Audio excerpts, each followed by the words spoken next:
ಆತ್ಮೀಯ H16 news ವೀಕ್ಷಕರು, ನಾನು ನಿಮ್ಮವ MI ಅಥವಾ ಮಲ್ಲಪ್ಪ ಜೋದವರು. ಆತ್ಮೀಯರೇ,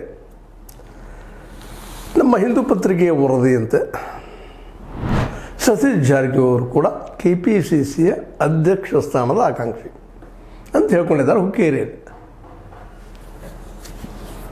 ಇದು ತಪ್ಪಿಲ್ಲ, ಯಾಕಂದ್ರೆ ರಾಜಕೀಯದಲ್ಲೇ ಅಧ್ಯಕ್ಷ ಆಗೋದು, ಅದ ನಂತರದಲ್ಲೇ ಮುಖ್ಯಮಂತ್ರಿ ಆಗೋದು, ಅದಂದ್ರೆ ಬೆಳೆದ ರಾಷ್ಟ್ರ ಮಟ್ಟದಲ್ಲಿ ಬೆಳೆದು ಇವೆಲ್ಲರೂ ಒಬ್ಬರಿಂದ ಒಬ್ಬರಿಗೆ ಪ್ರತಿಯೊಬ್ಬರಿಗೂ ಆಸೆ ಇದ್ದಾರೆ. ನನಗೂ ಪ್ರೈಮ್ ಮಿನಿಸ್ಟರ್ ಆಗಬೇಕು ಅಂತ ಆಸೆ ಅದ. ಅಲ್ಲೇ ಮೋದಿ ಅವ್ರಿಗೇನು RSS ಅಂತ ದೊಡ್ಡ ಸಂಘಟನೆ ಸಿಕ್ತು, ಪ್ರಚಾರಕರಿದ್ದರು, ಆದರು, ಬೆಳೆದರು, ಆ ಸಿದ್ಧಾಂತದ ಪ್ರಕಾರ ನಡೆಯನ್ನು ಮುಂದುವರಿಸಿದರು. ಜೊತೆಗೆ ಚಾಕಚಕ್ಯತೆ, ಜನರು ಒಲಿಸ್ಕೊಳ್ಳುವಂಥ ಭಾಷಣ, ಜೊತೆಗೆ ದೊಡ್ಡ ಸಂಘಟನೆ ಇತ್ತು ಅವ್ರಿಗೆ. ಹೀಗಾಗಿ ಚಹಾ ಮಾರ್ತಿದ್ರು ಸಹ, ಮಾರಿದರು ಇಲ್ಲೋ ಅವ್ರಿಗೆ ಬಿಟ್ಟಂಥ ವಿಷಯ, ಮಾರ್ತಾಯಿದ್ರು ಸಹ ಪ್ರಧಾನಿ ಆದರು ಅನ್ನೋದು ಈಗಾಗಲೇ ಇತಿಹಾಸ.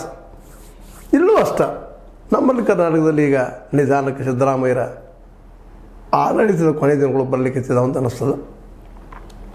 2.5 ವರ್ಷ ಆದಮೇಲೆ DK ಶಿವವರು ಅವ್ರನ್ನೇನು ಕೆಳಗಲಿಕ್ಕೆ ಹೋಗ್ಲಿಕ್ಕಿಲ್ಲ ಅನ್ನಿಸ್ತದೆ.